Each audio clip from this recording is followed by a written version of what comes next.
여러분 안녕하십니까? 계속해서 대구 경북 소식을 전해드리겠습니다. 안타까운 소식으로 시작합니다. 어제 대구의 한 고등학교 학생이 학교에서 생활 지도를 받다 창문으로 뛰어내려 숨졌습니다. 학생이 심리적으로 불안정한 상태를 보였고 교사도 3명이나 같은 교실 안에 있었습니다. 자세한 내용을 조지한 기자가 보도합니다. 5층에 있는 생활 지도실. 수업 시간 친구와 싸우다 불려온 1학년 학생이 학교 밖으로 나가버리자 교사가 따라가 다시 데려왔습니다.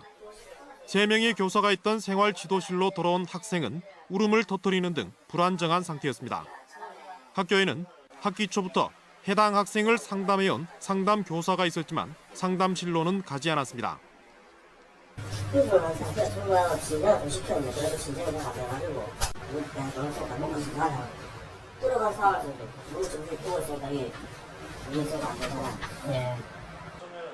이 학생이 수업 시간 중 친구와 싸울 당시 교실에 교사는 없었고 교생 2명만 있었습니다.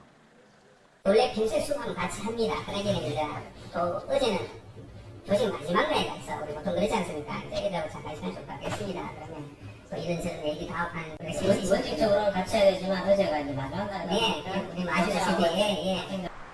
대구시 교육청은 학생들에 대한 조사 한번 하지 않고 학교 조치에는 문제가 없었다는 입장입니다. 어떻게 그 상황이 잘못됐다, 결과가 어떻게 됐을 때 이렇게 돼서 잘못됐다고는 안 보고 일단은 장애군이 있으면 그 조치를 해야 될 거고 일단 학교 안정화가 첫 번째고요. 학기 초부터 꾸준히 상담을 받아온 고등학교 1학년 학생이 수업 시간 3명의 교사 앞에서 극단적 선택을 했지만 학교 측은 대처에 문제가 없었다고만 주장하고 있습니다. MBC 뉴스 조지한입니다. 오늘 낮 12시쯤 영천시 금호역 인근 철로에서 64살 A씨가 부산을 출발해 동대구역으로 향하던 무궁화호 열차에 치여 숨졌습니다. 경찰은 건널목이 아닌 곳에서 사고가 났고 정확한 사고 경위를 조사하고 있다고 밝혔습니다. 코레일은 이 사고로 뒤따르던 무궁화호 열차 2편이 30분 정도 늦게 도착했지만 더 이상의 지연 운행은 없었다고 설명했습니다. 전통 한옥 양식으로 지어진 경북도청 신청사가 하루에만 2천여 명의 관광객들이 찾을 정도로 인기를 얻고 있습니다. 내친 김에 경상북도는 신청사를 주변 문화유산과 연계해 관광자원으로 키우기로 했습니다. 박재형 기자가 취재했습니다. 이른 아침부터 도청 신청사가 관광객들로 북적입니다. 이곳에는 하루 평균 2,400여 명, 지금까지 33만 7천여 명이 다녀갔습니다. 한옥의 아름다움을 한껏 살린 외형과 야외 조경, 실내 장식과 조형물들이 관람객들의 눈길을 끌고 있기 때문입니다. 어떻게 저렇게 웅장하게 견고하게 잘 그렇게 구성하고 잘 지으셨는가 감탄할 뿐입니다. 정신문화의 수도인 안동에서 새로운 경북의 웅비하는 모습을 볼 수 있습니다. 인접한 충청도에서부터 수도권 관광객, 외국인의 방문도 늘고 있습니다. 경상북도는 세계문화유산인 하회마을, 세계기록유산인 유교책판 등 주변 문화유산과 연계해 관광 코스로 개발하기로 했습니다. 고향 같은 그런 어떤 마음의 안식처를 찾아오는 것이 아니냐 그런 생각을 하고 많은 준비를 해서 잘 모시도록 하겠습니다. 하지만 신청사 주변의 열악한 인프라는 극복해야 할 과제입니다. 또 관람객들을 유인할 수 있는 다양한 프로그램 개발도 뒤따라야 합니다. 올해 말 100만 명의 관광객이 찾을 것으로 예상되는 가운데 경북도청 신청사가 경직된 관공서의 이미지를 탈피하고 새로운 관광 자원으로 거듭날지 주목됩니다. MBC 뉴스 박재형입니다. 21세기 인문가치 포럼이 안동에서 열리고 있는데요. 인문학이라 하면 딱딱하고 어려울 것 같지만 대중이 알기 쉽고 대중과 소통하는 인문학 강좌가 인기를 끌고 있습니다. 정동원 기자의 보도입니다. 남의 얘기에 고개를 끄덕여주는 게 나눔이다. 정혜신 정신건강의학 전문의 부부와 강원도에서 무료로 태권도를 가르치는 한 부부가 나와 자신들의 삶을 들려주고 관객들은 같이 웃고 환호하고 공감하며 쉬는 시간 없이 2시간 40분을 함께했습니다. 포럼이라고 해가지고 어려울 줄 알았는데 청소년의 눈높이에 맞게 잘 설명해 주신 것 같아서 이해가 됐고 좀 흥미있는 부분도 있었어요.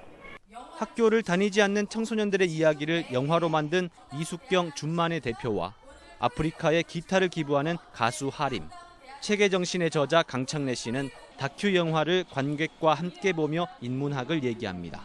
인간으로서의 삶을 살아가기 위한 어떤 질문, 나에 대한 질문, 이제 이런 거를 하는 공부라고 생각한다면 사실 김치를 담그면서도 그 안 과정에서 어떤 인문학적인 면을 볼 수 있고. 나눔과 울림을 주제로 올해로 3번째 열리는 21세기 인문가치 포럼은 딱딱한 인문학이 아니라 대중과 소통하는 인문학을 들려줍니다. 매주 토요일 안동에서 열리는 벼룩시장이 올해 인문가치 포럼의 한 행사로 접목된 것도 이 때문입니다. 중고 제품이나 생활용품, 직접 만든 수공예 품을 사고 팔며 나눔을 실천합니다. 양말이랑 아이들 옷을 좀 샀는데 품질도 좋고 가격도 많이 싼 편이라서. 세컨드핸드 시장 많이 있으면 좋아요. 독일에 원래는 매주마다는 어디든지. 바자회의 오늘 하루 수익금은 전액 청각장애인 수술 비용으로 기부합니다. 이번 포럼의 성과는 21세기 인문가치 포럼 안동 선언으로 채택돼 내일 발표합니다. MBC 뉴스 정동원입니다. 제66차 UN NGO 컨퍼런스가 오는 30일 경주 하이코에서 2박 3일 일정으로 개막합니다. 이번 컨퍼런스에는 세계 100여 개국 NGO 대표, 대학 국제기구 전문가 등 2천여 명이 참여해 UN 지속가능발전 목표 이행을 위한 협력을 주제로 토론과 교류를 하고 글로벌 파트너십을 구축합니다. 또 세계 시민교육은 지구가 직면한 문제에 지역 또는 세계적으로 대응하고 지속 가능한 발전 목표를 달성하기 위한 역량을 강화하는 포괄적 교육을 실시합니다. 울릉군은 우리 땅 독도를 알리기 위해 오는 30일부터 다음 달 1일까지 국회의원 회관 2층 로비에서 독도 사진전을 엽니다. 독도 대한민국에 살고 있습니다를 주제로 수려한 독도 사계절 풍광과 독도에서 살아가는 사람 모습을 담은 사진 40점을 전시합니다. 독도 최초 주민인 고 최정덕 씨 생전 모습과 독도 생활을 담은 영상도 상영되는데 울릉군은 우리 땅 독도 가치와 아름다움을 알리기 위해 20대 국회 개원에 맞춰 사진전을 마련했습니다.